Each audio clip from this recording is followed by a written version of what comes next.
Hola, soy Denise Fit y esto es Fitlosofía. En el episodio de hoy hablaremos de ejercicio, la importancia en nuestra vida y esos secretos que te urge saber, la movilidad del cuerpo, cómo podrías prevenir el dolor, de dónde viene el dolor, qué es el dolor crónico y, más importante, cómo podrías mejorarlo si lo tienes. Así que quédate. Fitlosofía. Fitlosofía. Eso que quieres saber, pero no tienes tiempo de leer. Aquí vas a encontrar herramientas prácticas basadas en ciencia para sacarle más provecho a tu cuerpo y a tu vida. En México, solo el 23% de la población hace ejercicio suficiente como para ver resultados positivos en su salud. Esto lo dice el INEGI. Y además, con un diferencial de brecha de género, en donde las mujeres hacemos 12.5% menos ejercicio. Por si fuera poco, el 20% de la población mundial vive con dolor. Y según la OMS, el 30% de la población atravesará en algún momento de su vida un cuadro de dolor crónico. ¿Y qué tiene esto que ver? Muchísimo. Hay una relación en el movimiento, en el ejercicio y en el dolor. Pero para eso hemos invitado al experto de expertos, uno de los nombres que más escuchamos en América Latina hablar de movimiento, de neurociencia y de dolor. Alan Abruch. Es maestro en neurociencias por la Universidad de King's College London y miembro del Instituto de Psiquiatría, Neurociencias y Psicología de la misma institución, con estudios previos en biomecánica y fisiología del movimiento, y ha dedicado los últimos 15 años a desarrollar su práctica como especialista en terapia postural y gestión del dolor crónico.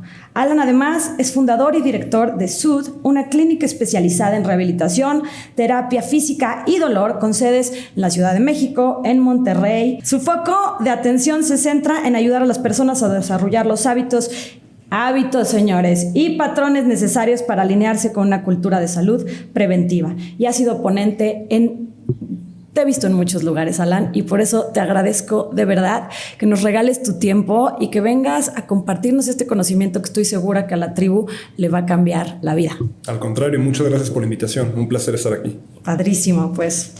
¿Nos adentramos o qué? Vamos. En el tema. Alan y yo ya estábamos platicando aquí afuera del aire y Romina, la productora, nos decía, párenle porque esto lo tiene que escuchar.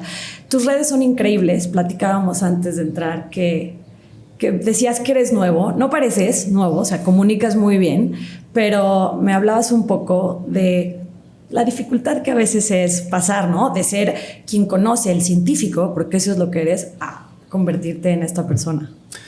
Yo creo que hay una relación inherente de cualquier científico o especialista en la necesidad de desarrollar buenas capacidades de comunicación. Al final del día, el mayor impacto a la salud viene a través de una democratización de la información y una adecuada difusión, sin charlatanerías, yendo directo al punto para que las personas realmente puedan entender cuáles son los elementos y acciones pragmáticas, ejecutables, para realmente tener impacto sobre su salud y su vida. Yo siempre he sido una persona muy vocal al respecto de los efectos negativos de las redes sociales. Todo esto lo conocemos y lo podemos identificar en diferentes verticales, desde un hoyo negro de pérdida de tiempo, ¿no? Cualquier persona que entre al baño y se tarde en ir al baño 2 minutos, pero siga sentado en el excusado 30 minutos después dándose un rush de Instagram o de TikTok, va a poder entender esto, ¿no? Entonces, si analizamos pérdida de tiempo, pues échale 30 minutos, 40 minutos, invito a que la gente se meta a su celular a ver cuántas horas pasan en redes sociales. Son 5 horas al día, 4 horas al día. A la semana eso hace 2-3 días de trabajo. ¿Cuánto más podríamos lograr si no estuviéramos perdiendo el tiempo consumiendo en muchas ocasiones contenido que es irrelevante? Y eso, al final del día, tiene muchos efectos muy detrimentales para la salud en general, pero particularmente para la salud del cerebro. Estar exponiendo a nuestros ojos y a nuestro cerebro a ese contenido tan rápido, generando esa neuromodulación tan específica, puede eventualmente llevarnos a una falta de motivación. Y pues básicamente eso es como algo, una como dicotomía en el sentido en donde, pues, si yo quiero realmente sacar este contenido, necesito pasar tiempo ahí. Afortunadamente tengo un gran equipo que me ha ayudado a desarrollar todo esto sin que tenga que pasar tanto tiempo. Oye, este no es el tema, pero vamos a hablar de esto porque el otro día fui a una reunión de empresarios y me invitaron un poco a hablar de la migración que yo había hecho de los gimnasios físicos, que llegaron a ser 13 unidades, a la parte digital. Y me decían, es que tenemos el concepto de que las personas que trabajan con medios digitales, redes sociales, pasan todo el día en el teléfono y pues te hemos visto en esta reunión y la verdad, pues no. Y creo que a veces ese es un mal concepto. O sea, no porque generes contenido significa, no sé si te pasa a ti, que estés todo el día pegado al teléfono. Al contrario, para mí como significa trabajo, muchas veces ya lo dejo, lo tengo administrado en horas. No quiere decir que no me ha pasado eso que dijiste del baño, me estaba riendo porque yo creo que a muchos nos ha pasado que ya se te duermen las piernas y dices, no, espérate, sí. Pero al final de cuentas no debería ser así. Y la otra que creo que es importante es que gente como tú entre a las redes sociales, porque este edutainment o entertainment con educación creo que va a ser lo que pueda salvar esto, ¿no? O sea, que te lleves por lo menos algo de valor que le abone a tu vida en lugar de, pues, nada más estar viendo la vida de la otra persona que ni conoces y que compra una bolsa o qué sé yo, ¿no? Estas cosas vacías. Hay una diferencia entre consumir contenido y generar contenido. Y todos ocupamos ambas partes del espectro. Mi gran recomendación y algo que yo he implementado y algo en lo que firmemente creo es en el concepto de declutter, el concepto de dejar de acumular. Esto lo podemos marcar como, por ejemplo, dejar de acumular ropa o dejar de acumular toppers en la cocina o dejar de acumular X o Y tener superficies más limpias y tener menos cosas. Y la paz que te da. Y la paz que da eso cuando alguien termina de organizar, no sé, tus cajones. Se siente súper bien. Pero también el declutter, el dejar de coleccionar personas en tus redes y hacer una buena limpieza de tus redes para que realmente y de manera muy crítica de vez en cuando te avientes, le dediques 10 minutos a ver a quiénes estás siguiendo y elimines cuentas que no te aportan, elimines cuentas que sigues por morbo, elimines cuentas de contenido carente de información, elimines charlatanerías y sobre todo elimines toda la información que consumes que puede no ser benéfica. La gente habla mucho de cuida lo que te metes al cuerpo en términos de alimentación, pero también es importante cuidar lo que te metes al cuerpo en nivel de información. Claro. Entonces, ¿qué pasaría si las personas hicieran este experimento y empezaran a disminuir el número de seguidores, de cuentas a las que siguen? Seguidos, ajá. Y empezaran a seguir cuentas de valor, cuentas de información, cuentas de cosas positivas. Yo creo que, al final del día es muy difícil cambiar comportamientos. Se puede, pero las personas van a seguir en redes sociales. Entonces, si no es una cuestión de pasa más tiempo o menos tiempo, sino el tiempo en el que pases, asegúrate que estés consumiendo información de valor que últimamente genere una estrategia educativa que impacte tu vida. Me encanta, porque mira, yo le llamo viernes de detox y los viernes agarro mi teléfono y limpio. Y hay gente que a lo mejor me hacía sentido hace un par de años y hoy digo, ¿por qué lo estoy siguiendo? O cuando generas contenido, de repente sigues gente que podría ser una competencia o gente, no sé si todo el mundo lo haga. Yo de repente sigo gente nada más porque me da coraje, que digo, ¿por qué esta persona que habla de ejercicio y no tiene idea? Sí. Tiene tantos seguidores y tiene tanto engagement y tiene, ¿no? Y entonces, y eso me di cuenta que, bueno, ¿le vas a aprender algo? Ya, lo que le iba a aprender, porque a todo mundo se le puede aprender algo, ya lo aprendí. Ahora nada más me genera un sentimiento no positivo. Negativo, ¿Para exacto. qué lo genero? Cualquier cosa que genere en ti sensaciones o emociones o pensamientos negativos, se va. De acuerdo, porque además tenemos el control de eso y sobre esto vamos a hablar el día de hoy, que el tema es otro, pero al final me parece que todo está conectado, lo que acabas de decir. Y justamente fuera del aire hablábamos de cómo tu formación inicial fue más hacia el movimiento, ¿no? Claro. Y después pasó a la neurociencia, al cerebro. Pero me estabas comentando una frase de un libro que me encantaría que dijeras. Eric Kandel es un gran científico que de hecho ganó un premio Nobel. Ok. Ganó un premio Nobel por sus estudios del impacto que puede llegar a tener el ejercicio y el movimiento en función cognitiva. Okay. Luego podemos profundizar un poquito más en ese estudio porque es una chulada, pero últimamente una de las cosas que dijo es que el movimiento es la frontera común. Movement is the final common frontier. y hace alusión a la gran cantidad de materia cerebral que está destinada para el movimiento. Si analizas el real estate, vamos a llamar el real estate, la cantidad de espacio que el cerebro destina al movimiento es enorme, solamente superada por la cantidad de espacio que el cerebro destina a la visión. La visión es fundamental. Pero en segundo lugar viene el movimiento. Y últimamente tenemos que entender que el movimiento, cuando lo entendemos a través de músculos, huesos, ligamentos, tendones y hablamos de biomecánica, hay un componente neuromuscular.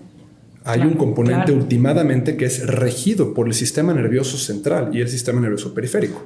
Entonces no podemos hablar de movimiento sin hablar del funcionamiento adecuado de estos sistemas, la capacidad en la que estos sistemas a través de electricidad y a través de químicos impactan la función del movimiento. Wendy Suzuki también seguramente la has escuchado y tiene varios estudios al respecto, y por eso quiero empezar por hacer una diferencia que me parece que es difícil a veces de dividir, por lo menos para quienes no se dedican a esto. Movimiento, ejercicio y deporte. Okay. Porque lo juntamos todo en una misma canasta y no lo es. Creo que se puede definir de manera muy fácil. El objetivo del movimiento últimamente es... el objetivo del movimiento últimamente es el desplazamiento de un hueso.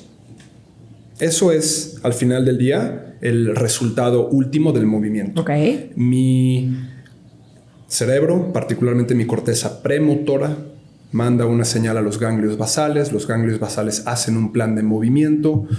Dentro de muchas sustancias, tenemos el putamen, tenemos la sustancia negra, varias cosas de los ganglios basales mandan la misma señal con el plan de movimiento aprobado a la corteza motora. La corteza motora transfiere a través de proyecciones hacia el cerebelo transmite esa señal al tracto córtico espinal, pasa a través de la médula, se difumina a través del sistema nervioso central, a través del sistema nervioso periférico y últimamente la señal llega a un músculo. Ese músculo genera una contracción, lo que últimamente mueve al hueso. El movimiento es tan fácil de definir como una acción práctica para desplazar a mi cuerpo a través del espacio. Y puede ser tan fácil como darle un trago a mi botella de agua, abrir mis manos, cerrar mi puño o simplemente hablar con mis labios. Ese es el movimiento. Ok. Y somos seres de movimiento. Y somos seres de movimiento. O sea, tú ves una planta, la planta no se mueve. Sí. El movimiento está inherente a nuestra naturaleza. Y es un factor común y un común denominador con absolutamente todos los seres humanos. Todos los seres humanos y todos los animales. ¿Qué compartimos? Bueno, compartimos muchas cosas. Todos necesitamos oxígeno. Todos somos seres basados en carbono. Todos tenemos ciertas células especializadas para hacer X o Y y también todos nos movemos. Ese es el movimiento. Y creo que ahora que hablas de cosas que tenemos en común los seres humanos, porque siempre hablamos de las diferencias y más ahora, ¿no? Justo con las redes todo se divide. Pero hay una cosa que tenemos en común. Tenemos un único cuerpo y es el único vehículo que tenemos para atravesar esta vida y ese cuerpo se debe de mover para poder atravesar esta existencia. El movimiento es fundamental para la salud en general. Ejercicio. El ejercicio particularmente implica una serie de movimientos, en muchas ocasiones repetitivos, con un objetivo puntual. Hay muchos tipos de ejercicio. Es diferente un ejercicio enfocado en incrementar rendimiento cardiovascular, endurance, por ejemplo, y es muy diferente ejercicio para incrementar la masa muscular, hipertrofia. Últimamente el ejercicio es una serie de movimientos con un muy importante enfoque en entrenamiento al sistema nervioso central para que el sistema nervioso central pueda realmente ejecutar esa serie de movimientos de una manera más eficiente y mejor en el futuro cuando volvamos a requerir ese patrón de movimiento en términos de ejercicio. Lo voy a tratar de resumir un poco. El ejercicio es el conjunto de movimientos. Ya, nos movemos, agarrar la botella es eso. Si voy a trapear, me estoy moviendo, caminar. Y el ejercicio es el conjunto de movimientos con un objetivo, ¿no? Con un objetivo y repetitivo. Y repetitivo que nos va a ir dando un resultado. Claro. Y entonces esto nos va a dar un beneficio porque lo estoy haciendo de manera repetitiva, probablemente mejoraré en el trayecto. Pero para que realmente haya una adaptación, es decir, nos volvamos mejores en hacer algo, el ejercicio tiene que ser progresivo. Y hay muchas formas y muchas variables de incrementar esa progresión. Yo puedo hacer un ejercicio el día de hoy, X. Vamos a hablar de correr 5 kilómetros o hacer 10 lagartijas o levantar 30 kilos en un squat, el que sea. Si yo quiero mejorar a través del tiempo, necesito incrementar alguna de las variables que hagan a ese ejercicio un poco más retador, más difícil. Es decir, si hoy voy a hacer 10 lagartijas, posiblemente en una semana voy a poder hacer 15.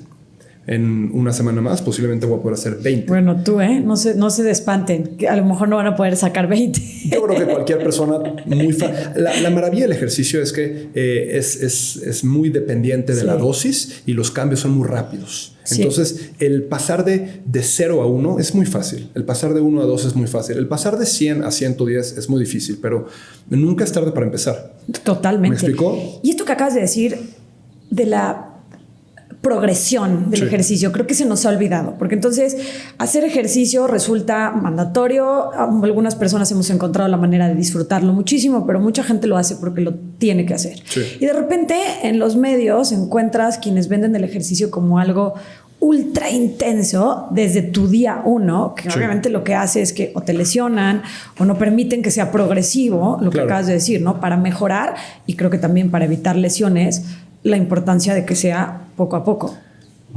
Todos los efectos benéficos del ejercicio son dependientes de la consistencia a través del tiempo. Ok. Nada va a ser más poderoso que la consistencia a través del tiempo. Si alguien me pregunta, Alan, ¿qué prefieres? ¿Que haga un programa de entrenamiento ultra intenso? Hablamos de una persona que no es un atleta de alto rendimiento. Y me dicen, ¿qué prefieres? ¿Que haga un entrenamiento de 2 horas al día, intensísimo, durante 3 meses? ¿O haga 10 minutos al día durante un par de años? Yo me voy por la segunda. Porque al final del día, si no amarramos el ejercicio con un enfoque de disfrutar, y disfrutarlo de muchas formas. Puede ser por los efectos en términos de regulación de emociones que puede tener, disfrutarlo por los efectos antidepresivos que puede tener, disfrutarlo por los efectos de cómo mi cuerpo se está transformando y me veo mejor. Claro. Todos nos queremos ver mejor. Disfrutarlo por el elemento de racionalmente estoy haciendo algo que va a impactar a mi salud a largo plazo. ¿Me explico? Tiene que haber ese disfrute. Y cuando planteamos al ejercicio como, por ejemplo, un famoso bootcamp o entrenamiento súper intenso, cuando no estás hablando de una persona que ya tiene ese chip y deciden entrar al mundo del ejercicio a través de un programa tan intenso, los chances de que relacionen a ese ejercicio con una tarea incómoda que tienen que hacer, es muy posible que esa relación o esa correlación negativa evite que sean consistentes con el paso del tiempo. Y lo mismo aplica para toda iniciativa de salud. Si nos echamos un clavado profundo a la literatura, nos vamos a dar cuenta que no existe ningún lugar que diga que una dieta es mejor que otra. Tienes toda la razón. Puedes hablar de dieta, todas las dietas que hay. La dieta, vamos a hablar de Atkins, veganismo, dieta paleo, dieta cetogénica, dieta high carb, low carb, cualquier dieta. Sí. No existe ninguna dieta que sea inherentemente mejor a otra. Los efectos positivos de un plan de alimentación van en función de la adherencia a ese plan de alimentación a lo largo del tiempo, por supuesto, considerando que esa dieta tenga cierto nivel de lógica y aporte a la dieta los valores nutricionales adecuados, ¿no? Lo mismo con el ejercicio. Depende, el ejercicio no es el ejercicio, es el ejercicio ¿para qué? ¿Con función de qué? Es muy diferente el ejercicio que va a tener que hacer un golfista al ejercicio que va a tener que hacer un triatleta, al ejercicio que va a querer hacer una persona que simplemente quiere mantener una salud musculoesquelética adecuada, al ejercicio que una persona a lo mejor está implementando con bases en salud mental. Deporte. El deporte es una serie de secuencias neuromusculares con el objetivo de seguir una serie de reglas. En muchas ocasiones hay un elemento competitivo. Y últimamente el deporte moldea al cuerpo. El cerebro aprende con base en la experiencia. Ese es un principio que está fundamentado en una cosa que se llama plasticidad hebbiana. Son estos cambios que ciertos patrones neuronales hacen para ajustarse a nuevas experiencias y poder implementar esas experiencias de una manera más eficiente en el futuro. La misma forma con la cual el cerebro aprende con base en la experiencia, el cuerpo también aprende con base en la experiencia, y últimamente la fisiología del cuerpo y la morfología del cuerpo se va a adaptar a los estímulos más recurrentes. Entonces, ¿cómo ponemos esto en un ejemplo? Piensa en el cuerpo de un nadador.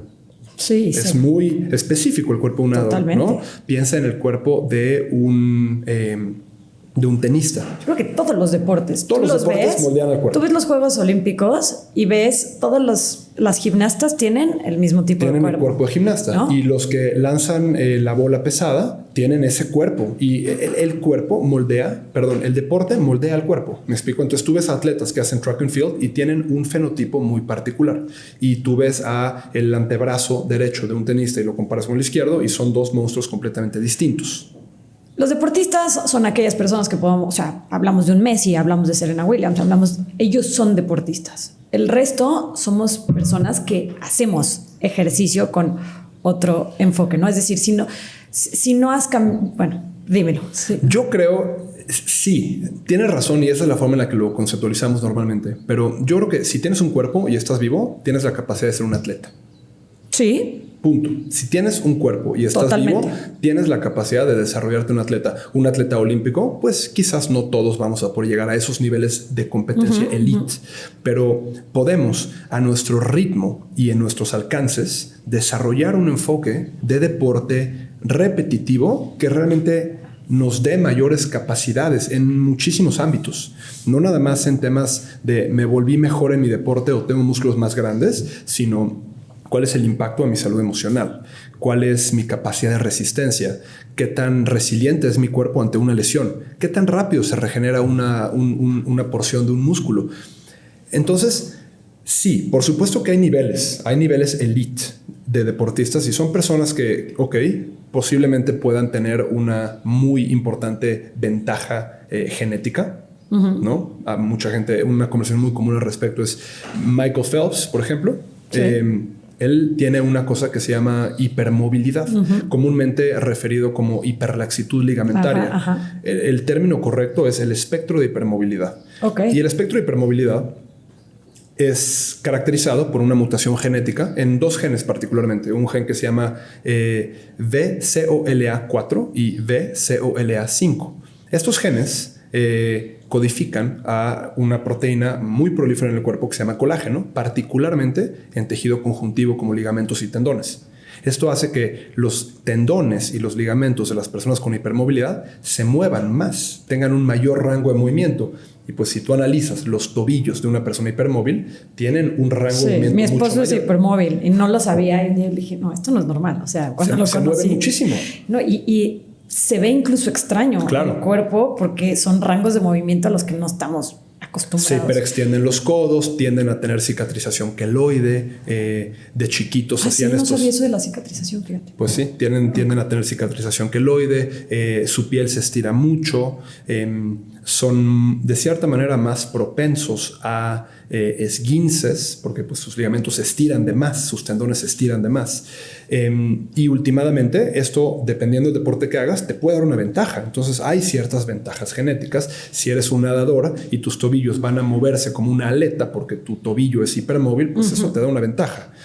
Habiendo dicho eso y no obstante, por supuesto que hay muchísimo trabajo detrás. Entonces hay atletas elite, pero para todos los demás que no somos atletas elite, tenemos que entender que el ejercicio no es una recomendación. El ejercicio es un requerimiento biológico. Lo que te decía, es una demanda biológica. Es una demanda biológica que va a tener impactos impresionantes a múltiples niveles. Hablando de, por ejemplo, salud cardiovascular. Las personas que hacen ejercicio constantemente tienden a tener una presión arterial en reposo menor. Las personas que hacen ejercicio constante tienen un incremento o una mejoría en salud metabólica, dado que hay un mucho mejor y más estable control de glucosa. Hay muchísimas formas de verlo y inclusive, obviamente, desde mi trinchera, yo voy a analizar y estudiar qué es lo que hace el ejercicio y el movimiento y el deporte en el cerebro. Y es increíble la cantidad de data y de información que tenemos para hablar de múltiples factores de crecimiento que impactan salud cognitiva. Ya es innegable, ¿estás de acuerdo? Es innegable. Ya es innegable, incluso para prevenir enfermedades para las que hoy no hay cura, que siempre decimos Alzheimer, ¿no? Y entonces podrías. Y ponemos ejemplos tal vez básicos que todo el mundo ha escuchado, pero porque todos hemos sentido este beneficio inmediato de cuando haces ejercicio. O sea, sí. Te sientes mejor. Te sientes mejor, punto. A lo mejor en el momento ese camino de la cama a los tenis es larguísimo, pero yo no conozco a nadie, a menos que haya sido un bootcamp donde casi te hayan golpeado, que se arrepienta de un entrenamiento. O sea, terminas y dices, me siento mejor. Claro. Por múltiples factores. Ahora, para poder ver estos beneficios de los que hablábamos, ¿cuánto tiempo debería de hacer de ejercicio una persona? Porque creo que ese es uno de los factores que más espanta a la gente, como tengo que hacer, no tengo tiempo, ¿no? Sí. Entonces, ¿cuánto? En la mayoría de las preguntas que tienen que ver con, hay ciertas cuestiones categóricas que se contestan con un sí o un no.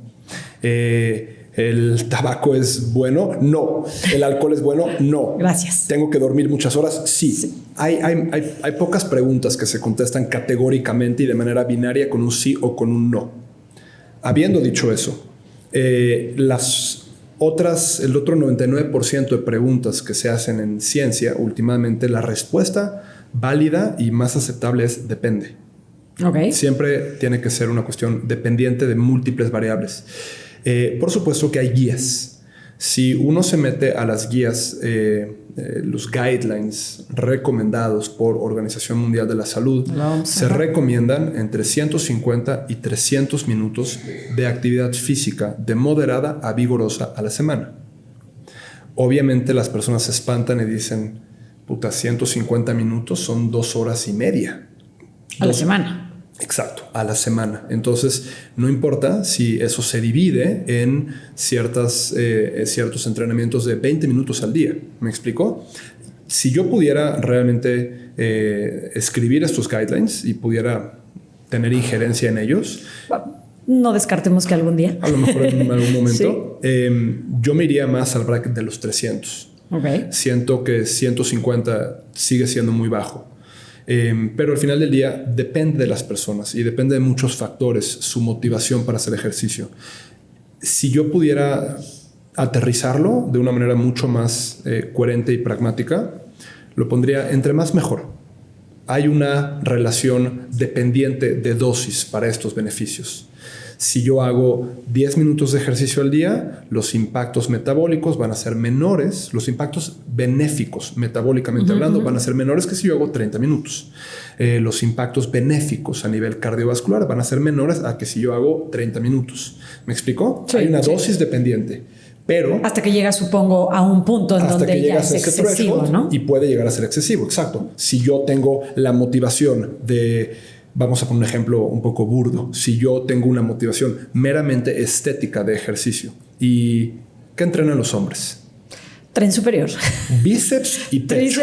Bíceps, tríceps y pecho. Bíceps, tríceps y pecho. ¿Qué entrenan las mujeres? Pierna y glúteo. Pierna y glúteo. Y abdomen de repente también. A veces. ¿No? Es muy interesante porque, venga, si yo pudiera también dar una recomendación, yo exhortaría a que las personas entiendan que aproximadamente el 70% de su masa muscular está de la cintura para abajo. Solamente el 30% está arriba. Arriba tenemos músculos muy largos y muy bonitos, pero son músculos relativamente delgados. Se ven muy bien y obviamente hemos asociado ciertos atributos estéticos en los hombres, como los brazos y los pectorales, y en las mujeres las piernas y las pompas. Y por eso se esculpían más los cuerpos de hombre. Al Correcto. final tienen más de estos músculos. Pero al final del día es mucho más importante y el grueso de la masa muscular de una persona está realmente en las piernas. Hay que enfocarnos en piernas. Aviso para los hombres que estén escuchando esto. Por favor. El leg day, el día de pierna, es una falacia. El leg day tendría que ser 3 leg days. Totalmente. Al menos. Totalmente. ¿no? Y no se lo pueden saltar porque independientemente de que parecen Johnny Bravo y se ve terrible eso, ese desequilibrio no jala. Ahí está. Y todos los que entrenamos pierna constantemente lo sentimos. Claro. ¿no? O sea, el día que entrenas pierna, debido al tamaño de estos músculos, es exhaustivo. Nunca va a ser lo mismo un core de bíceps que una sentadilla con peso libre. Pero también del otro lado, de repente las mujeres... los brazos para qué, ¿no? Y te das cuenta, o sea, no pueden ni colgar un cuadro porque... Todo es necesario. Tenemos que entrenar con una intención. Y al decir intención no me refiero de manera esotérica cuando las personas van a una clase y el maestro o la maestra les cierren los ojos, visualicen su intención del día. No. Me refiero a una intención pragmática a nivel de adaptación fisiológica. Hay que fortalecer a todo el cuerpo. Si le quieren poner una intención, si le quieren poner una intención, está muy bien. Para no ser el Grinch de las intenciones.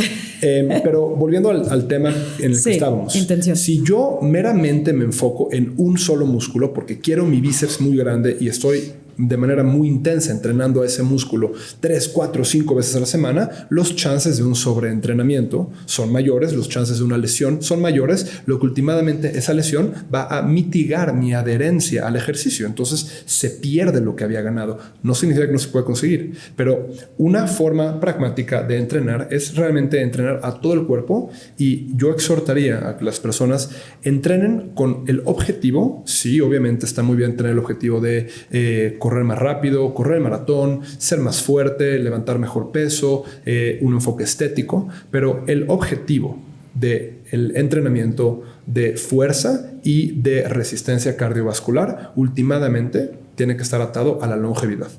Sí. Los músculos son las grandes reservas de aminoácidos que tenemos, básicos. Cuando se junta una serie de aminoácidos, para también ilustrar ciertos conceptos que la gente avienta y para aterrizarlos. Cuando se junta una serie de aminoácidos, eso se conoce como un péptido. Uh-huh. Cuando se junta una serie de péptidos, eso se conoce como un polipéptido. Y una serie de polipéptidos dan lugar a una proteína. Esa proteína se va a integrar a algún tipo de tejido. Puede ser un pelo, puede ser una célula de la retina o puede ser una célula de masa muscular. La variabilidad de aminoácidos en la masa muscular es muy fantástica y últimamente es una gran reserva que el cuerpo en momentos futuros, en caso de que sea necesario, tiene la capacidad de accesar a esta muy enorme reserva. Y últimamente la masa muscular se comporta no como un sistema, sino como un órgano. Esta es una conversación que ya está en boga y es muy importante entender por qué. Porque la masa muscular como un órgano tiene la capacidad de interactuar con diferentes otros sistemas. El sistema inmune, el sistema endocrino, inclusive temas cognitivos. Entonces, antes se decía que el órgano más grande era la piel y de repente ahora con esta nueva conversación es el músculo. Es, ¿no? La masa muscular. Masa muscular. Y últimamente cuando entrenamos masa muscular y cuando entrenamos concomitantemente ejercicios de capacidad aeróbica, van a desprenderse ciertas moléculas de señalización que entran al torrente sanguíneo y tienen la capacidad de impactar múltiples factores de crecimiento. IGF-1, BDNF, Nerve Growth Factor, para no entrar en tecnicismos, son factores que tienen la capacidad de realmente impactar procesos tan complejos como, por ejemplo, neurogénesis hipocampal en el cerebro del adulto. Que de repente cuando oímos la masa muscular es un seguro de vida, y hay gente como la doctora Gabrielle Lyon que tiene este libro de Strong Forever, uh-huh, que ha sido como spokesperson o embajadora de la salud o el músculo como base de la salud y la salud músculo centrada, ¿no? Sí. Es que se puede traducir así. Pero creo que no entendemos muy bien el por qué, y lo acabas de definir perfectamente, y aunque suene complejo, es esta parte de no nada más es porque claro que te va a dar autonomía, independencia en un futuro. Con Ale Ponce, que es nutrióloga especializada en genética, hablábamos de las cosas más simples, como que alguien en la edad adulta mayor no pueda pararse de su cama o no pueda abrir una lata. Y entonces hablas de estas cosas básicas con las que relacionamos al músculo. Pero toda esta parte que estás diciendo también, en cómo el músculo, como el órgano más grande, interfiere en procesos cognitivos en donde nuestro cerebro se ve involucrado. Y lo digo porque de repente cuando oímos del músculo decimos, no, pues yo no quiero estar tan fuerte, ¿no? Como si esa fuera la única función del músculo. Claro, que también las personas dicen, no, es que yo no quiero, y esto es algo muy común en mujeres, por ejemplo, que dicen, no, yo no quiero hacer ejercicios de pesas porque no me quiero poner súper fuerte y ponchada. La realidad, Ojalá fuera yo trabajo con una mujer que es una de las especialistas, me atrevo a decir, más letradas en el país, tan siquiera que yo he conocido, que se llama Nicole Villamizar. Okay. Ella es una persona con una cantidad tremenda de conocimiento en términos de biomecánica y desarrollo de masa muscular, hipertrofia específico para deportistas de alto rendimiento o para la gente en general. Si tú ves su cuerpo, te vas a dar cuenta que es un cuerpo muy trabajado con mucha masa muscular.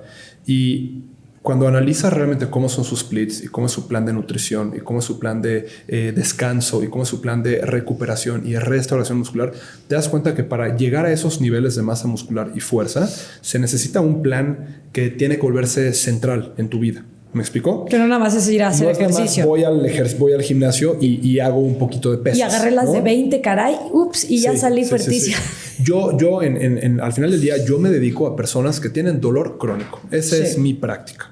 Y inclusive a personas que tienen dolor crónico, obviamente de manera informada y progresiva y siguiendo ciertos protocolos, implementamos planes de fortalecimiento estructural utilizando pesas. Entonces llegan personas que a lo mejor pesan 50 kilos y tienen una hernia discolumbar que está oprimiendo una raíz emergente y eso genera una radiculopatía tipo ciática, por ejemplo. Y se sorprenden mucho cuando a lo mejor no en la primera progresión o en la segunda, pero sí quizás en la tercera o en la cuarta, hacemos squats con peso. Y les pongo a cargar 30 libras, 40 libras y su primera reacción es, no, ¿cómo crees? Dame unas pesas de 2 libras o de 3 libras. Pero eso es también porque los profesionales de la salud, médicos, a mí me mandan muchísima gente que, ¿sabes qué? Tengo esto. No puedo hacer nada de peso. Claro, si no está dirigido, probablemente. Siempre es recomendable contar con un especialista que te pueda dar una progresión, ¿no? Si yo voy a construir una casa, pues quiero a un arquitecto y a un estructuralista diciéndome qué hacer. Si yo construyo una casa, nunca voy a llegar a ningún lugar y probablemente va a ser una catástrofe. Tú te haces el estructurista y la casa se cae, ¿no? Estoy totalmente de acuerdo. No es nomás carga peso. Correcto. A ver, masa muscular.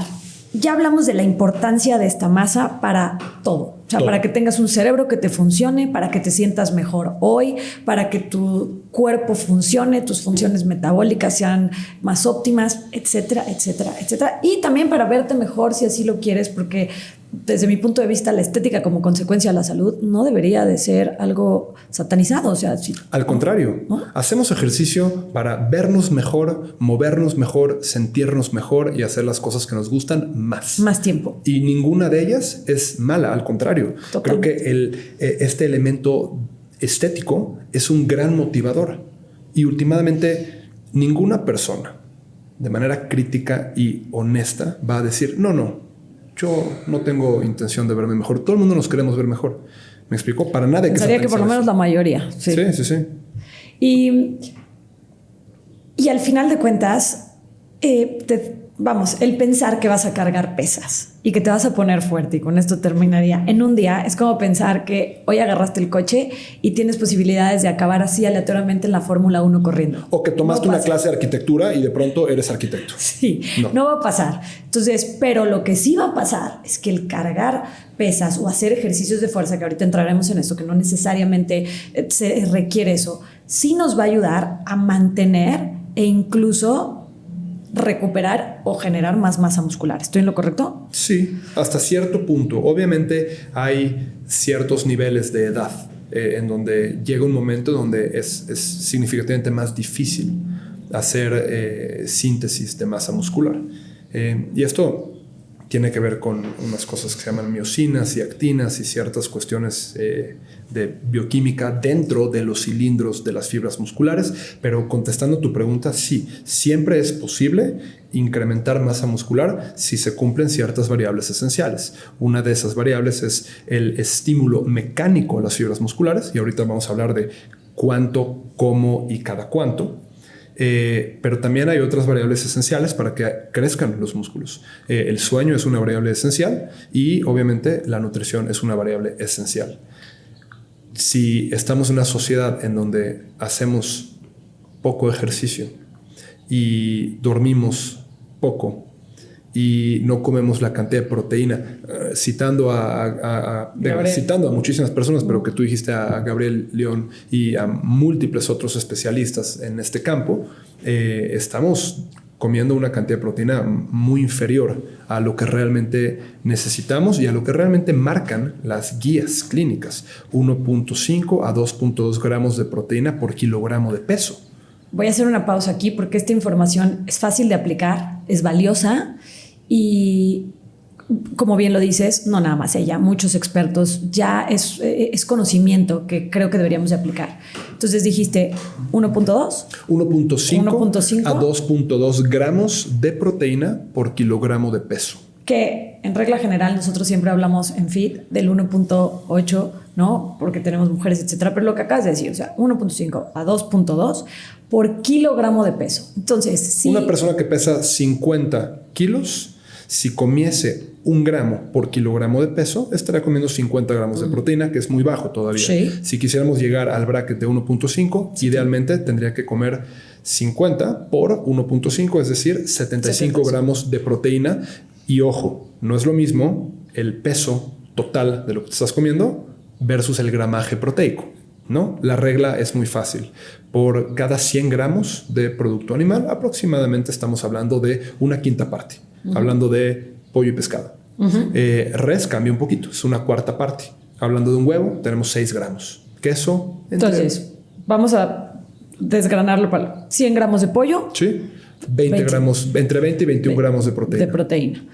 2 huevos. 12 gramos de proteína. Entonces, vamos sacando cuentas. Si yo tuviera que consumir 100 gramos de proteína, ¿no? Peso 50 kilos, tendría que consumir 100 gramos. Si quisieras, tú eres una mujer muy atlética, haces mucho ejercicio y tienes un cuerpo que es metabólicamente muy demandante. También eso es importante porque si no, pues... Aquí ahorita vamos a hablar de el sedentarismo y las demandas metabólicas del cuerpo con base en cuánto te mueves, cuánto ejercicio haces y de qué edad a qué edad. Pero si tú quisieras comer 100 gramos de proteína de gramaje neto, tendrías que comer mucho. Sí, cuéntame. Esa es la primera, ¿no? Sí. Y digo, y ahí entramos entonces en la suplementación y muchas cosas. Claro. Pero para que se den una idea, a lo mejor 100 gramos te suenan mucho, empezamos con 75 gramos. Pero el ejemplo que estoy tratando de hacer es, tú comes 2 huevos en la mañana, solamente son 12 gramos. 12 gramos. ¿No? Y entonces tú piensas que es el desayuno más lleno de proteína del mundo porque ya pasaste de comerte una dona y un café a 2 huevos. No quiere decir que está mal, simplemente quiere decir que no va a ser suficiente. Correcto. Y luego llegas a la hora de la comida y te comes 100 gramos de pollo. Entonces vamos por... Traes otros 20 más tus 12, vas en 32. Vas en 32. Mi ingesta óptima, para lo que estamos hablando, es 75 en este caso hipotético, sí. ¿No? Me faltan todavía 43 gramos de proteína. Claro. ¿No? Y en la noche, si te cenas... Yo tengo esta conversación muy seguido con pacientes que vienen a verme y hablamos de nutrición. Sin tener la motivación de ser un experto en nutrición, sin embargo, conociendo los básicos, particularmente relacionados a función cognitiva, desarrollo de masa muscular, salud general. Y le pregunto a todas las personas que desayunas, que comes, que cenas. Es increíble y hasta cómico como la mayoría de las personas que les pregunto ¿qué cenas? Una quesadilla o un sándwich. Estoy de acuerdo. ¿No? Estoy de acuerdo. Entonces, si tú en tu una quesadilla o un sándwich, pues en un sándwich no le pones 100 gramos de jamón de pavo. En tu un sándwich le pones unas rebanaditas de pavo, a lo mejor una rebanita de queso. En tu quesadilla, un poquito de queso, un poquito de pavo. Entonces estás muy por debajo, ¿me explico? Oye, y es esta de ¿qué cenas? Pues mira, pues hay lo que haya, o sea, 2 quesadillitas, o sea, no hay ni siquiera una planeación y además no es que ya me siento pesado. Y esto nada más como para ejemplificar la necesidad de la proteína, la importancia y cómo podríamos implementarla en la vida. Pero ahora entonces hablemos de manera sencilla de los diferentes escenarios, ¿no? Porque hablaste de sedentarismo. ¿Quién es alguien sedentario? Es una pregunta muy ambigua, dependiente de rasgos culturales, de etapas de la vida, pero vamos a definir de entrada qué es el sedentarismo de manera técnica y científica. Okay. El sedentarismo utiliza una medida que se llama METs, que son los equivalentes metabólicos. Metabolic Equivalents en inglés.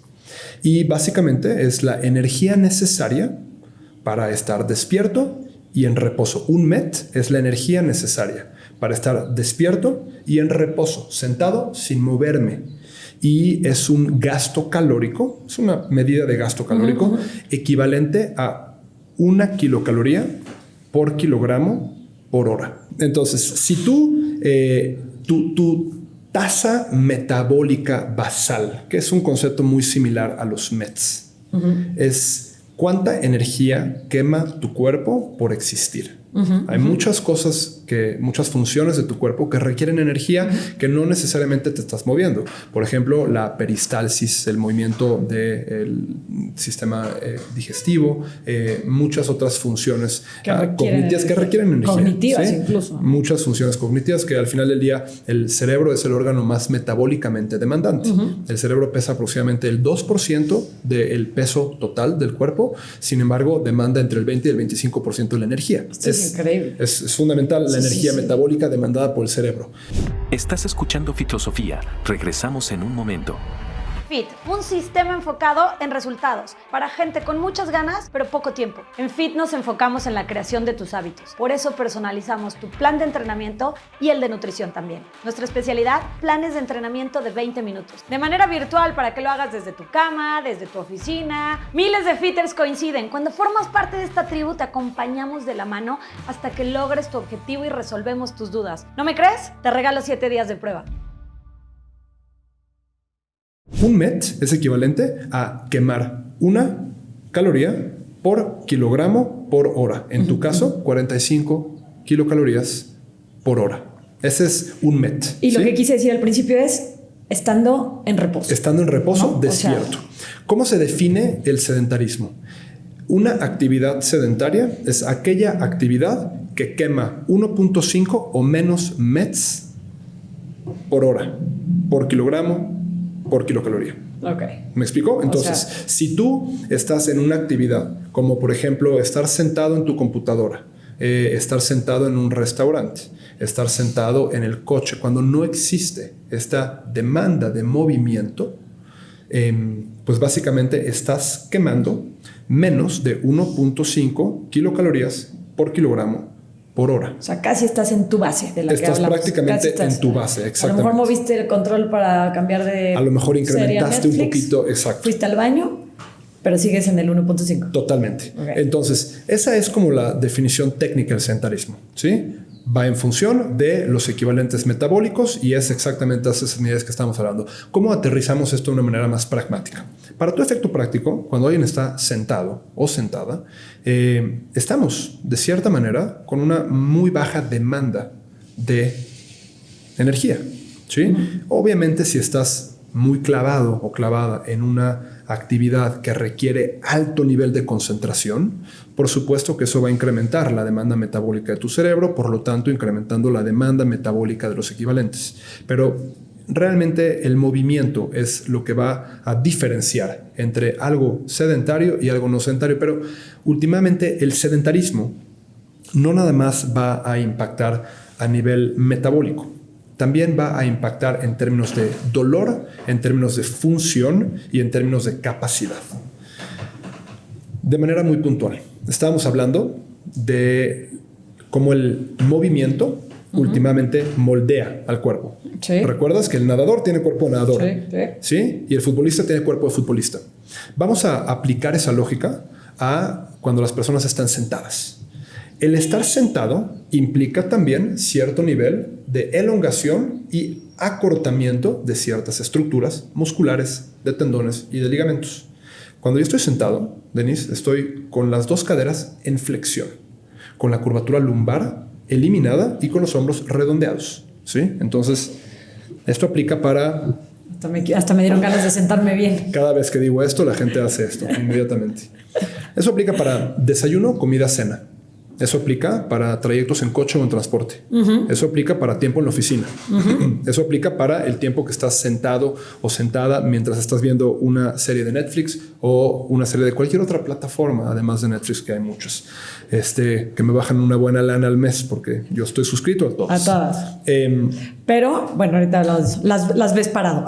No las veo parado porque, a pesar de lo que mucha gente piensa, no soy un robot, pero en muchas ocasiones sí me comporto como tal. Estamos sentados tanto tiempo que últimamente sí estamos cayendo de manera muy puntual en estos niveles de sedentarismo alarmantes. Pero, ¿qué pasa cuando yo expongo a ciertos ejes articulares como las caderas a estar en un grado de flexión constantemente? Hablamos de que el cerebro aprende con la experiencia y siempre va a buscar optimizar cualquier proceso que hagas. Entre más hagas algo, te vas a volver más bueno en ese algo. Incluso en sentarte. Inclusive en sentarte, porque tu cerebro constantemente va a estar buscando optimizar la función fisiológica para que si tú estás sentado mucho tiempo, te vuelvas más bueno en estar sentado. Y eso implica que van a haber ciertos cambios en la tensión de ciertos músculos. Cuando yo estoy en flexión de caderas, pues últimamente los flexores de caderas, que hay varios, tienes al sartorio, al pecticneo, al recto femoral, al iliopsoas, todos estos músculos que están por delante de tus caderas están en flexión. Si tu cadera está en flexión, quiere decir que no está en extensión. Cuando una articulación está en flexión, los músculos de flexión están prendidos y están acortados. Y obviamente los músculos de extensión están elongados e inhibidos.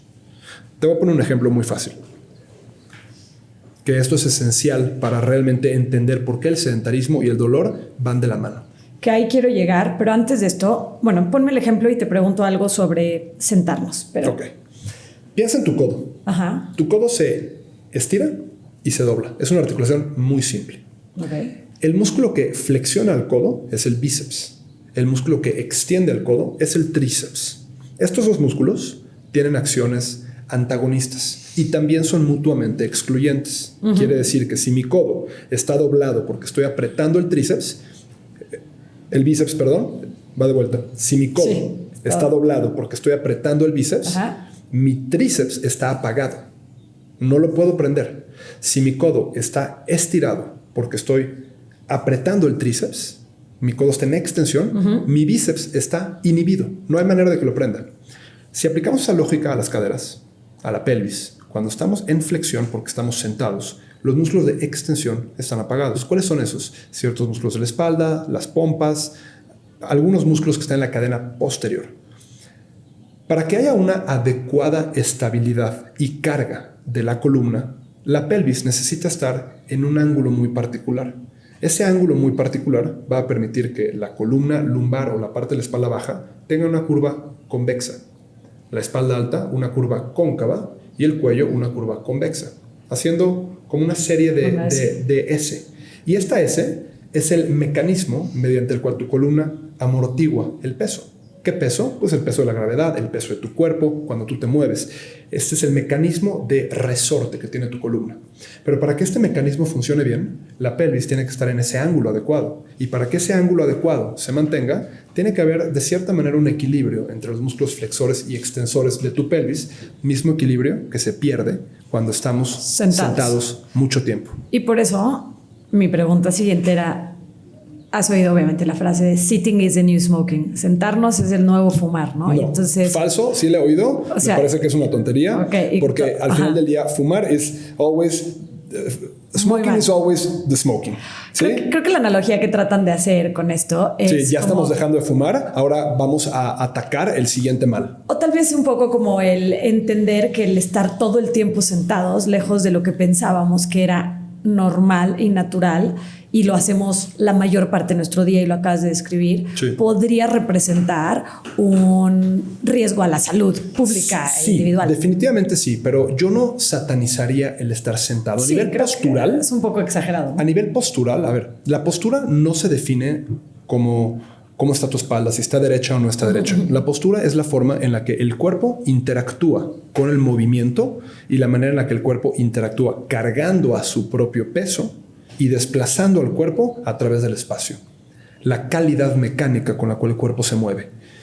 La postura está dada siguiendo un patrón de alineación muy simple, que es básicamente que tus dos tobillos más o menos tengan la misma distancia entre sí, que las dos rodillas, que las dos caderas, que los dos hombros, para que tu cuerpo tenga esta capacidad de carga adecuadamente. No hay realmente ningún lugar en la evidencia científica que diga que estar sentado es inherentemente malo para la mecánica de la columna. Lo que ni no le el gusta piso pélvico ni lo que acabas de decir. Lo que no le gusta al cuerpo, digo, obviamente si una persona está mucho tiempo sentada, estamos ya regresando al tema del sedentarismo con esas implicaciones. No quiero que se sobreentienda o que se malentienda, perdón. Lo que estoy tratando de decir es, no hay una buena forma de estar sentado o una mala forma de estar sentado. Estar sentado desparramado en la silla no es inherentemente malo, de la misma forma en la que estar sentado súper derechito no es inherentemente bueno. Lo que no le gusta al cuerpo es pasar mucho tiempo en la misma posición. Eso lo había escuchado. ¿Sí? ¿Y qué recomiendas a eso? O sea, para ir empezando a dejar cosas prácticas que la gente a lo mejor que va a escuchar esto y diga, ok, entonces ya no sé, era malo sentarme, era bueno, ¿cómo puedo hacer para empezar a evitar el dolor? Que es a donde nos vamos a conectar ahorita. Sí. Y hablas de no le gusta estar en la misma forma y eso lo he escuchado de varios especialistas. Platícanos esto, o sea, estoy sentado y ¿qué debería de hacer? Para observar cualquier posición, estar parado en una pierna, estar sentado, estar acostado, hay cierto nivel de tensión en los músculos que te están manteniendo en esa posición. Si ahorita vamos a suponer que me desmayo y estoy sentado, no me quedaría en esta posición, probablemente me voy al piso. Sí. Porque aunque sea estar sentado sin moverme, hay cierto nivel de integridad en músculos que están deteniendo mi columna, que están deteniendo mi cuello, y si yo me desmayara de un momento a otro y pierdo este control motor, probablemente me caería de la silla. Entonces, para observar cualquier posición, hay una contracción o una serie de contracción muscular. Lo tenemos que atar al tema del estrés prolongado. Cuando un ejemplo muy simple, aprieta tu puño fuerte, tú vas a poder mantener esta presión durante un par de segundos, durante a lo mejor unos 5, 10, 20, dependiendo de qué tan fuerte seas, pero no vas a aguantar con la misma presión más de un minuto. De la misma forma en la que el puño se cansaría, vamos a extrapolar esto no a ese nivel de intensidad y acción muscular, sino una acción o una contracción muscular más light, pero prolongada a lo largo del tiempo. El estar mucho tiempo en la misma posición va a generar cierto nivel de cansancio en ciertos músculos. Cuando un músculo está expuesto constantemente a la misma elongación en términos de origen e inserción, todos los músculos van de punto A a punto B. La función del músculo va a hacer que el punto A y el punto B o se acerque o se alargue. Si yo mantengo a un músculo en la misma posición, estoy manteniendo a punto A y punto B siempre a la misma distancia. Y si yo hago eso de manera repetitiva y siempre estoy sentado en esa posición, últimamente el cuerpo se va a adaptar. Y cuando requiera moverme en rangos diferentes a estar sentado, ahí es cuando el cuerpo no se mueve tan bien. Y empieza a hablar, ¿no? Como, oye... Pues empieza a desarrollar ciertas compensaciones. Y últimamente estas compensaciones impactan la forma en la cual el cuerpo está interactuando con el movimiento y se pueden llegar a desarrollar ciertas disfunciones y ciertos procesos de compresión. ¿Cuál es el proceso de compresión más relevante del cual tenemos que hablar al hablar de dolor? Dolor de espalda. ¿Cuál es el origen o el mecanismo mediante el cual se desarrolla el dolor de espalda? En muchas ocasiones, ya a niveles más avanzados, si uno observa una resonancia magnética o inclusive una placa, vamos a encontrar una disminución de espacio en el espacio intersomático, es decir, el espacio que ocupa el disco. Exacto. Particularmente, y esto lo veo todos los días en la clínica, todos los días, con muchas personas, es una gran epidemia el dolor de espalda que estamos teniendo. Sí. Hay una disminución de espacio entre L4, L5, L5, S1. ¿Qué pasa cuando un disco está observando mucha presión? La gente hace esta analogía que a lo mejor no es la más correcta y dice, imagínate un sándwich de mermelada y se aprieta y se sale la mermelada. Okay. No hay nada más falso. Un disco es sumamente resiliente. Okay. Imagínate una llanta llena de chicle duro. El disco es una estructura increíblemente resiliente y no se deteriora tan fácilmente. Normalmente los procesos de hernia de disco no son eventos, son procesos que se dan a lo largo del tiempo. Totalmente. Pero últimamente cuando este disco empieza a tener una mayor presión, lo primero que va a pasar es que tiende a deshidratarse. Y un disco que está deshidratado es mucho más proclive a desarrollar estas pequeñas protrusiones. Estas protrusiones en diferentes niveles pueden eventualmente convertirse en cuadros más complicados como una hernia de disco o una extrusión discal, y esto últimamente puede llegar a ser un contacto con una raíz nerviosa, generando un cuadro de dolor muy fuerte. Sí. Desafortunadamente, la manera en la que interactuamos con este dolor es tratar de apagar el dolor inmediatamente. Entonces, ¿qué significa eso? Nos echamos un analgésico. Hijo. Luego, ¿no? Totalmente. Dolor de espalda, analgésico. Sigue doliendo, más analgésico. Sigue doliendo, más y más y más analgésicos. Después, estudios de imagen. Después, cita con neurocirujano. Después, cirugía. ¿Y qué hace el cirujano? Que yo trabajo con un cuerpo muy grande de neurocirujanos y tenemos una colaboración muy estrecha, y en muchas ocasiones la cirugía es necesaria, pero es importante entender que si derivado de ciertas disfunciones mecánicas y posturales tu cuerpo no está recibiendo el estímulo de movimiento necesario, el ejercicio necesario para que la integridad de los músculos se conserve, es decir, que los músculos te carguen bien, te muevan bien, esto hace que tu cuerpo se mueva mal. Esto hace que se desarrollen estos procesos de compresión, lo que últimamente puede impactar a un disco o a una articulación para ese efecto práctico. Se genera esta protrusión, se genera esta hernia. A través de la cirugía, quitan ese cachito que se salió del disco. Se elimina el elemento que está oprimiendo a esa raíz nerviosa. Pero los factores mecánicos que en primer lugar te llevaron a desarrollar ese nivel de compresión al disco, ahí siguen. ¿Me explico? Que, deja hacer aquí una pausa, empezamos con el sedentarismo y el sentarnos. Sí. Y hablábamos de que al cuerpo no le gusta estar en una misma posición, y de ahí llegamos a el tema de dolor, ¿no? Dolor. Y el dolor, que además estamos viendo común, y el dolor además de cómo lo mitigamos y cómo acabamos en una cirugía, no que esto esté mal. Pero entonces, regresándonos a esto, ¿cómo yo podría evitar pasar mucho tiempo en la misma postura si tengo un trabajo que me demanda estar en un escritorio 8, 9 horas, ¿no? ¿Qué les recomendarías? No necesitamos cambiar o comprarnos un escritorio de pie. Digo, si se puede, fantástico, pero es tan fácil como interrumpir la programación, interrumpir la jornada laboral con las famosísimas pausas activas, que una pausa activa puede ser suficiente de 30 segundos o 50 segundos o un minuto. Entonces, una forma muy fácil para cualquier persona que realmente esté comprometida con su salud, póngase un cronómetro y cada 60 minutos, cada 90 minutos, párense de la silla. Te vas al baño. Exacto. Subes las escaleras. Te vas al baño, subes las escaleras, te avientas un par de ejercicios muy simples para mover la espalda, para estirar el cuerpo, rotas, levantas un poquito los pies y te vuelves a sentar.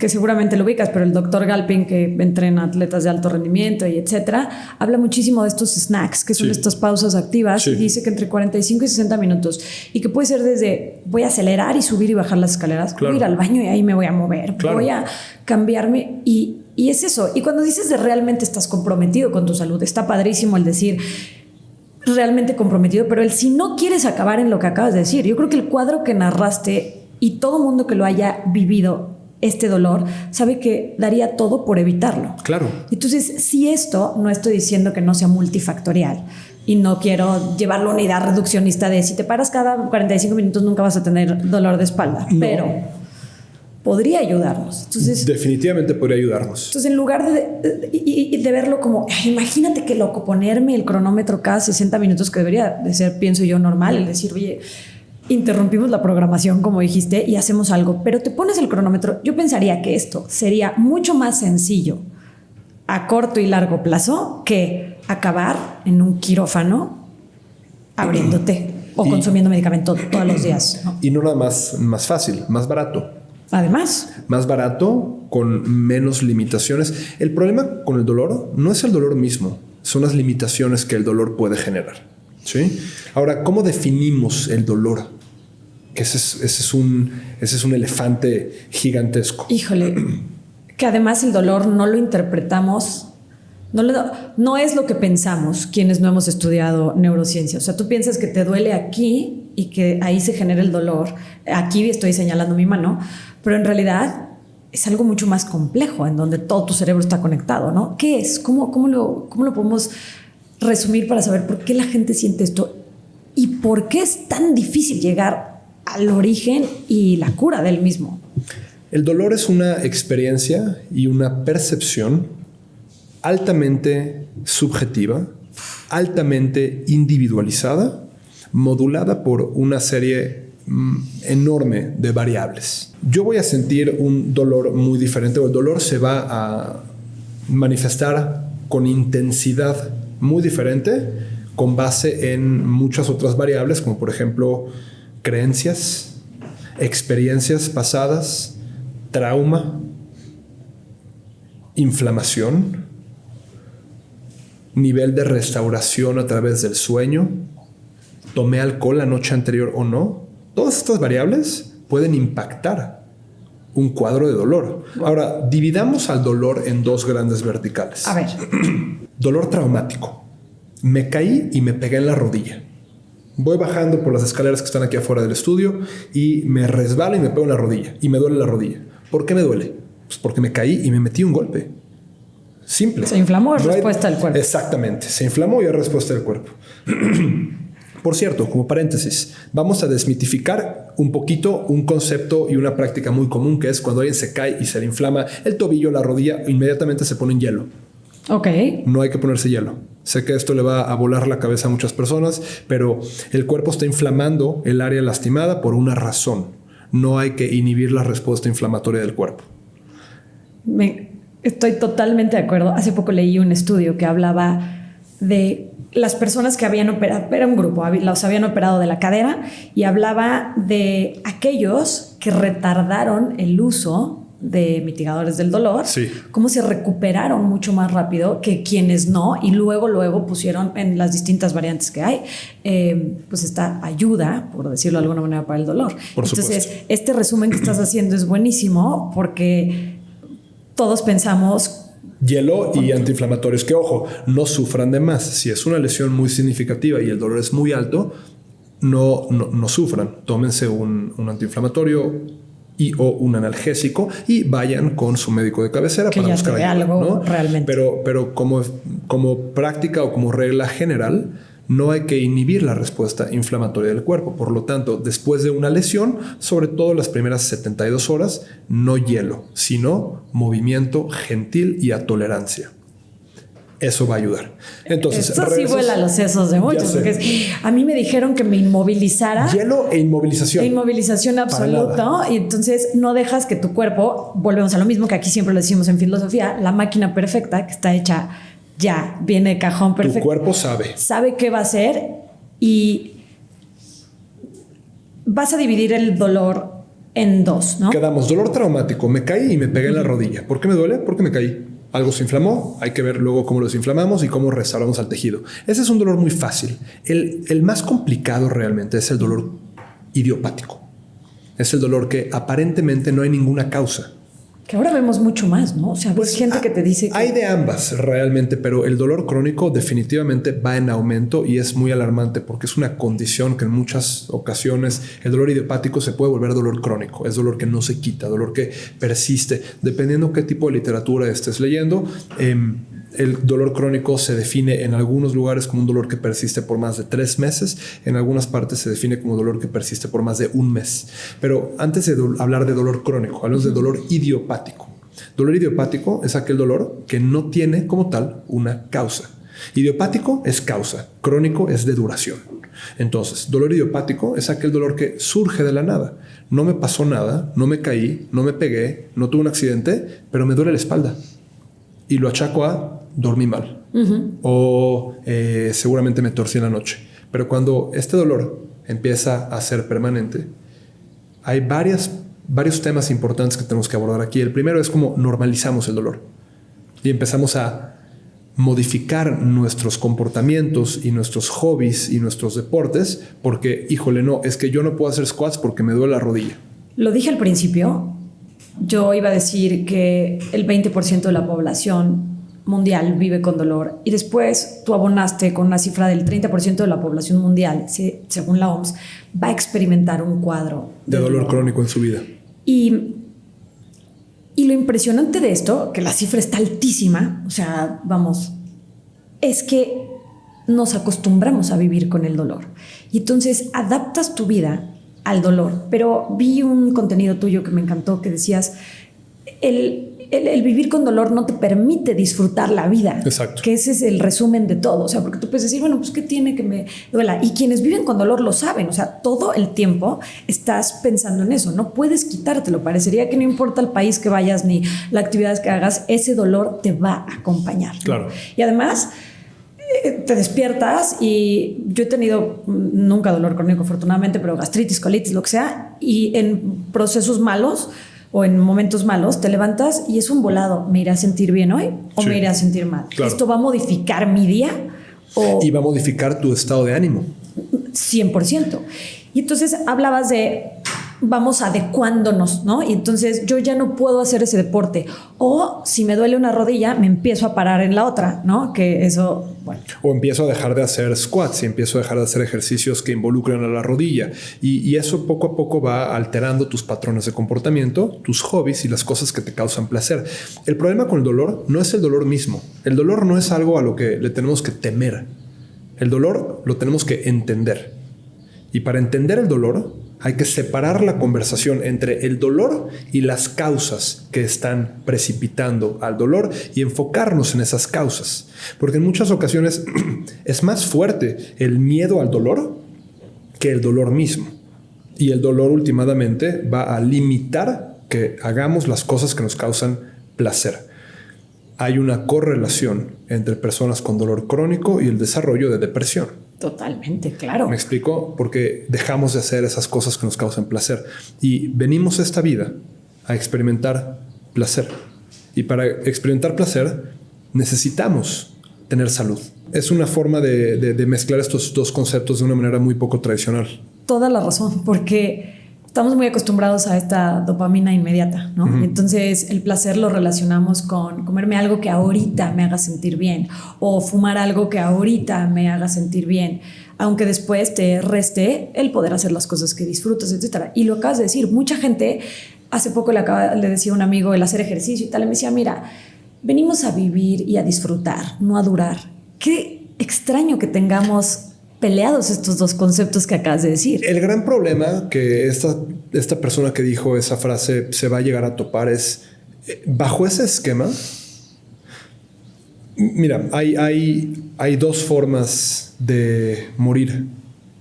Y a lo mejor nos vamos a meter en una cuestión hasta filosófica, pero hay formas de morir rápido y hay formas de morir lento. Vamos a hablar de formas de morir rápido. Un infarto fulminante es una forma de morir rápido. Sí. Me atropelló un camión. Es una forma de morir rápido. Pero hay formas de morir lento. Y las formas de morir lento son mucho más prevalentes que las formas de morir rápido. Esas formas de morir lento podemos llamarles enfermedades cardiovasculares, enfermedades metabólicas, cáncer, enfermedades neurodegenerativas, que no te van a matar rápido. Son enfermedades que no se curan o son muy difíciles de curar y últimamente te van a matar lento. Y durante ese proceso lento que puede durar 10, 15, 20 años, tu calidad de vida está en juego. Entonces, cuando alguien dice, ¿para qué hacer ejercicio? No, aquí venimos a vivir, no venimos a durar. Sí, está bien, pero gran parte de esa vida que vas a tener, que vienes a vivir, te la vas a echar enfermo, sin la capacidad de cargar a un nieto, sin la capacidad de ir de viaje, sin la capacidad de caminar a través de un museo y disfrutar las piezas que tienes enfrente de ti sin que tengas dolor. ¿Me explico? Entonces no es una cuestión binaria de vivir mucho o vivir poco, es cómo. Es el famosísimo, y esto atribuyendo esta conversación al doctor Attia, que es una de las mentes, en mi opinión, más brillantes y pragmáticas y de los mejores comunicadores científicos que tenemos hoy en día. Él hace esta distinción entre el lifespan versus el health span. ¿Cuánto vives versus el cómo vives? Y tenemos que recordar de manera puntual que el cómo vivimos o el cómo queremos vivir puede ser altamente influenciable por las decisiones que tomamos en términos de las bases de la salud. Hablamos de movimiento y hablamos de masa muscular, pero con esa misma simpleza podemos incluir en esa lista un poquito de una nutrición adecuada y balanceada siguiendo las bases. Las bases normales y simples, menos grasa saturada, incrementar el consumo de frutas y verduras, ¿no? llegar a los niveles adecuados de proteína, hablando de sueño, dormir adecuadamente, entender que el alcohol va a tener una disrupción muy profunda en el sueño. Hablar que... En el músculo. En el músculo también. Sí, el alcohol es una toxina, como pequeño paréntesis que hemos aventado aquí. Tenemos que normalizar el concepto de que hemos normalizado al alcohol como algo aceptable. Y el alcohol es una neurotoxina. Cualquier persona realmente que está comprometido con la salud va a distanciarse del alcohol sin caer en absolutos. Que esa es la parte importante. Sin perder salud mental en el camino. ¿No? Es que al final del día la salud mental está relacionada. La salud mental es la salud. Sí. La salud mental es la salud. Alcohol. Reglas para tomar alcohol. Regla número 1, no tomes alcohol. Regla número 2, si vas a tomar alcohol, toma buen alcohol, con bajo contenido etílico, con grandes personas y ten grandes conversaciones y recupérate al día siguiente. Toma agua, haz ejercicio, duerme bien. Me gusta. Dándole crédito al mismo doctor Attia, que esa frase es de él, no mía. Dormir adecuadamente, comer adecuadamente, hacer ejercicio, controlar el estrés, gestionar el estrés. Es importantísimo. El estrés también es una cuestión subjetiva, también es una cuestión individual, pero está caracterizada por un incremento en proliferación de glucocorticoides en el cerebro. Esto va a tener un impacto muy negativo a memoria, a atención, a estado de ánimo, a capacidad de regulación autonómica. Necesitamos encontrar cada quien, bajo su cadencia y su enfoque, cuáles son las estrategias para mitigar el estrés. Algunas personas corren, algunas personas meditan, algunas personas le gritan a un cojín. Haz lo que tengas que hacer, pero encuentra tu forma de gestionar el estrés. O todas las anteriores, ¿no? Hablamos con Elisa Sacal de esto. Oye, el dolor, y lo acabas de decir, es subjetivo, es individual. Es por eso que es tan difícil el encontrarlo, el solucionarlo. O sea, porque al final de cuentas, en algún momento mi abuela tuvo, la verdad es que nunca supieron qué tenía, pero ella decía que era neuropatía porque alguien se lo dijo y luego le decían fibromialgia, en fin, sí. Vivía con mucho dolor. Y la ruta para encontrar algo fue muy complicada. Claro, ya era una persona mayor que había hecho todos los opuestos a lo que acabamos de hablar, ¿no? O sea, una mala alimentación, sedentarismo absoluto. Y finalmente acabó 12 años con una situación de dolor intenso sin poder hacer, tristemente, lo que más le gustaba. Claro. Pero además, en el camino fue muy difícil encontrar. O sea, yo podría decirte que se murió sin saber realmente qué tenía y qué le generaba ese dolor. Sí. ¿Por qué es tan complicado? Es que el dolor realmente es dependiente de muchas variables. Okay. Y como lo hablamos hace ratito, tu experiencia con el dolor va a determinar cómo sientes ese dolor. La tolerancia al dolor también es influenciada por muchísimas variables. Tu experiencia de trauma, tu creencia ante el dolor, tu estado emocional. Una persona que sufre de depresión es más prevalente a sentir intensidades más altas de dolor que una persona que no. Una persona que tuvo una noche muy poco reparadora de sueño es más susceptible a sentir más dolor que una persona que no. Y de hecho ese experimento se ha hecho múltiples veces. Agarran una serie de estudiantes, los mantienen en el laboratorio durante toda la noche despiertos, hacen pruebas de dolor, identifican a través de una prueba que se llama electromiografía y que mide la velocidad de conducción, y también a través de resonancia magnética funcional, cuáles son los centros de dolor que se prenden en el cerebro, y replican el experimento cuando no están sleep deprived, cuando no están privados del sueño. Tienen una tolerancia al dolor mayor cuando durmieron bien que cuando no durmieron bien. ¿Me explico? Estás usando la biología a tu favor, que aquí en filosofía hablamos mucho de ya está esta máquina, usa la biología, pero supongo que eso también es un cuadro complejo, porque seguramente cuando tienes dolor crónico no duermes igual. Y no te quieres mover y no duermes igual. Y como no dormiste bien, estás cansado y no quieres hacer ejercicio. Y como no hiciste ejercicio, eres más propenso a tener ganas de comer algo altamente dulce o con grasas saturadas. Y se hace este círculo vicioso. ¿Me explicó? ¿Cómo romperlo? Es difícil, honestamente. Se necesita guía y se necesita tenacidad y se necesita realmente salirte de la zona de confort. Los cuadros de dolor crónico son muy complicados y es muy importante no satanizar a los medicamentos.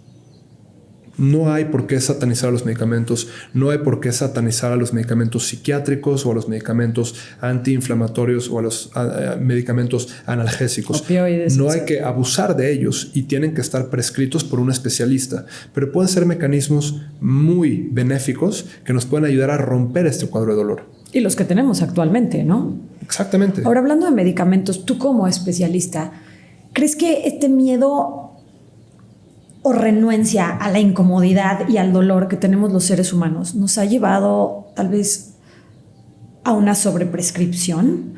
Es decir, nos pasa lo que sea, dale esto. Y lo vemos desde niños, ¿no? O sea, creces y de repente yo veo pediatras que recetan, pues no voy a decir que para el dolor, pero recetan muchas cosas que a lo mejor no lo sé.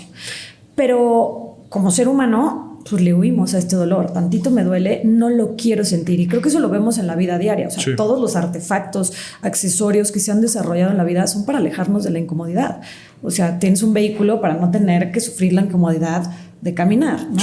Y entonces, no sé, y pues la pregunta, si esto nos ha llevado a una sobreprescripción en donde, claro, no vamos a satanizar lo que hoy tenemos como auxiliar para romper cuadros como los que estás hablando, pero ¿qué pasa cuando tal vez no era la primera solución o la primera opción, ¿no? ¿Crees que estamos ahí?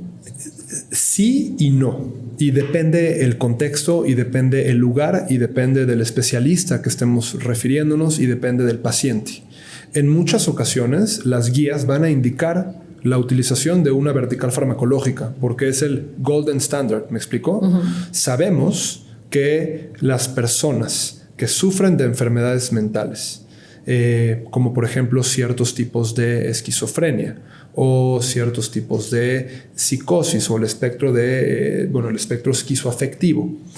Sabemos que si bien los medicamentos psiquiátricos que pueden tomar en muchas ocasiones pueden tener efectos secundarios como síntomas extrapiramidales o demás cosas que pueden ser feas, las personas que tienen un buen manejo de medicamento psiquiátrico tienden a tener menor incidencia de suicidios que las que no. ¿Me explico? Salva vidas. Los antidepresivos también. No, totalmente. Habiendo dicho eso, es muy importante tratar de no nada más manejar el síntoma, sino entender la causa. Por supuesto que una persona que está deprimida se va a beneficiar significativamente de la utilización de un inhibidor selectivo de la recaptura de serotonina, que es el mecanismo esencial de un antidepresivo. Claro, pero tenemos que informar a esa persona que simultáneamente con esta vertical farmacológica tiene que poner sus manos a trabajar y tratar de entender cuáles pueden ser los factores que están precipitando esa depresión y volver a estos básicos. Y lo mismo pasa con el dolor, ¿no? Lo mismo pasa con el dolor. No es nada más echarte la pastilla. No es nada más echarte la pastilla, no es nada más echarte el neurosupresor o tomarte el analgésico. Es ¿qué está causando el dolor? ¿Cómo está mi alimentación? ¿Cómo está mi esquema de ejercicio y movimiento? ¿Cómo estoy durmiendo? ¿Cómo están mis relaciones interpersonales? ¿Cómo está mi estrés? ¿Cómo es mi manejo de estrés? El dolor va a estar íntimamente influenciado por todas estas variables. Entonces no podemos hablar de dolor sin hablar de cómo está durmiendo la persona, qué tanto se mueve, cuál es su nivel de estrés. ¿Me explicó? El dolor es tan multifactorial y tan profundo y tan complicado que el camino más fácil, particularmente como yo lo implemento en mi práctica, es vámonos de vuelta a los básicos. Por supuesto, si el cuadro de dolor es muy fuerte, te voy a referir con un algólogo para que comiences un tratamiento adecuado, con dosis adecuadas y con una duración específica. Simultáneamente, hay que trabajar en los básicos. Incrementemos la resiliencia de tu aparato musculoesquelético. Mejoremos la educación a tu sistema nervioso central para implementar planes de movimiento más adecuados. Vamos a disminuir el nivel de estrés. Vamos a disminuir el consumo de comida procesada. Básicos. Que tuvieron que haber sido parte de esta prevención, que es, ¿no?, lo que queremos dejar aquí. Y digo, ya que llegas a este lugar, pues evidentemente te va a ayudar, no nada más va a ser un medicamento. Pero quiero hablar de una paradoja, o que me resulta una paradoja. A ver, hablamos del ejercicio, la importancia del movimiento como prevención, como coadyuvante en el tratamiento del dolor. Y luego conocemos a muchos deportistas que sufren de dolor crónico. Y también te escuché hablar de, a lo mejor si eres ciclista, nada más estás trabajando las piernas. Exacto. Y estás descuidando otras partes del cuerpo. Y entonces surgen desequilibrios o a lo mejor sobretrabajas ciertas partes. ¿Qué tanto ves tú esto en consulta? O sea, ¿qué tanto ves ex deportistas o deportistas que sufren de este dolor? ¿Y cómo podríamos tal vez mejorar esto? Digo, si eres un competidor olímpico, pues a lo mejor es parte del costo, no lo sé. Pero si nada más te gusta rodar, ¿por qué tendrías que acabar con un dolor crónico, ¿no? El error más común que veo con deportistas es que se clavan demasiado en su deporte. Y particularmente en corredores o en ciclistas o en triatletas. Y padelistas ahora, la cantidad de padelistas lesionados que hay. A mí me encanta que la gente haga pádel. Llena mi consultorio. Sigan Haciendo pádel. No calienten, pádel. No estiren. Y siéntense entre partido y partido. Y por favor tomen chela, eso es importantísimo porque es parte. Claro, para que estén deshidratados. Para que estén deshidratados y sigan llenando la clínica. Muy simple. El error más común es confundir hacer ejercicio con jugar un deporte o hacer jugar una disciplina, ¿sí? Tú puedes volverte muy bueno en pádel, pero para volverte muy bueno en pádel tienes que tener un muy buen control motor, tienes que tener un perfil de masa muscular robusto, tienes que tener una variabilidad de entrenamiento. Entonces, ¿cómo se reduce esto o se expresa de manera simple? ¿Quieres ser mejor jugador de pádel? Ponte a jugar voleibol. ¿Quieres ser mejor en correr? Ponte a levantar pesas. ¿Quieres ser mejor bailarín? Ponte a remar. Haz algo que sea un esquema de movimiento categóricamente diferente al que estás utilizando. Expon a tu cuerpo a una variabilidad de estímulo muscular, porque de esta manera tu cuerpo va a identificar maneras mucho más creativas de moverse, maneras diversas de moverse. Entonces no nada más vas a estar altamente adaptado a tu deporte. Esto es, si eres una persona normal, atlética, deportista. Si eres un atleta elite, por supuesto que te vas a dedicar a que tu fisiología esté altamente adaptada y especializada en tu deporte. Y hay un costo, ¿no, Alan? O sea, hay un costo, sí. O sea, los ves y se están retirando a cierta edad porque genuinamente el cuerpo pues ya no aguanta. Y con todo lo que tenemos hoy en día, estamos hablando de el momento, yo creo, en donde más se ha estudiado al cuerpo, ¿no? Totalmente. Pero al final del día, el error más común es la gente que hace sus deportes, son corredores y no integran entrenamientos de fuerza. Son ciclistas y no integran entrenamientos de fuerza. Son nadadores y no integran entrenamientos de fuerza. Cada deporte implica una serie de movimientos repetitivos. Si yo soy nadador, voy a estar usando mucho mi hombro constantemente. Si mi hombro no está fuerte, no va a aguantar esa demanda consistente de movimiento, claro, y voy a ser más propenso a lesionarme. Entonces lo traemos de vuelta al punto con el que empezamos. Fuerza, fuerza, fuerza. Es lo que te iba a decir, perdóname. Sí. Entrenamiento de fuerza podría ser una de las recomendaciones generales para cualquiera que hace o juega o entrena otro deporte. Sí, ¿no? Y para cualquier persona que quiere tener una salud completa, vibrante y tener esa capacidad de movimiento en sus décadas avanzadas, en sus 70s, 80s, 90s. Lo que siempre he dicho es, hay que blindar al cuerpo para el futuro. Hay que empezar a identificar qué quiero hacer cuando tenga 90s y 80s y hacer una regresión para empezar a entrenar el día de hoy para ello. Hablaste de un futuro y obviamente esto aparte es importantísima y es la vejez y todos queremos vivir más, pero no en una cama, sino haciendo lo que nos gusta, ¿no? Sí. Y es interesante. Sin embargo, creo que, y lo hemos platicado en otros episodios, hay como una renuencia a ver el futuro, como que parece que nunca llegará. Pero hoy ya hay mucha gente, por lo menos no sé cuántos años tengas, pero asumo que estamos en una generación similar. Hay mucha gente que ya vive con dolor. La cantidad de conocidos que yo tengo que les duele la rodilla, que no se pueden agachar porque les duele la espalda. Es decir, es disfrutar hoy y blindarte para el futuro. Ya ahorita quienes están escuchando este podcast, es muy probable que ya tengan muchos conocidos que ya les impide el dolor tener una vida que disfrutan. Ya no me puedo poner tacones, ya no puedo bailar, ya no puedo agacharme, ya no puedo cargar a mi hijo, ya no puedo, el ya no puedo, sí, me parece muy frustrante y aunque el futuro debería de preocuparnos, el presente debería de ocuparnos ya ahorita. Y volvemos al tema de una adecuada divulgación con evidencia para difuminar información accionable. Hablamos de masa muscular, ¿sí? Hablamos de ejercicio, hablamos de movimiento. Perdemos 1% de masa muscular al año.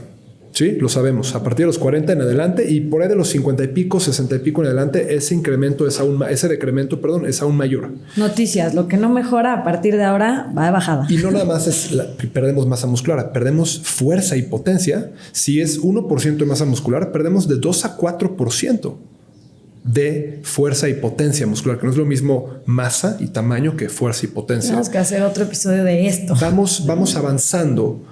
Y el enemigo realmente es el tiempo. Yo llevo 16 años dedicándome a personas con dolor en las clínicas en las cuales trabajo. Comparto mis días de trabajo con increíbles especialistas, cada uno en diferentes áreas, desde rehabilitación cardiopulmonar hasta rehabilitación ortopédica, hasta terapia de articulación temporomandibular, por ejemplo, el bruxismo, el dolor, la tensión en la mandíbula, en el cuello. Estamos completamente llenos de personas que tienen este nivel de sensación y tensión en mandíbula por los niveles de estrés que están teniendo. Y en ocasiones anteriores o en años anteriores, yo recuerdo que no era tan común. Era lo que te decía, que en la pandemia aumentó muchísimo el bruxismo. Sí, ¿no? El estrés. Es el estrés. Es estrés. Y que incluso lo ven ahora en niños. Claro. Cosa que... Y vemos patologías que antes eran bastante reservadas para personas mayores, personas en sus 60, 70, 80, esas patologías que antes eran más evidentes en esas personas, hoy en día llegan al consultorio chavos de 18 años con hernias de disco. Entonces es muy importante sonar la alarma y entender que algo no estamos haciendo tan bien. Ese algo tiene que ver con la vida sedentaria que estamos teniendo, tiene que ver con la falta de ejercicio que estamos teniendo, tiene que ver con esta disminución de importancia o a lo mejor ignorancia ante la importancia de la salud mental.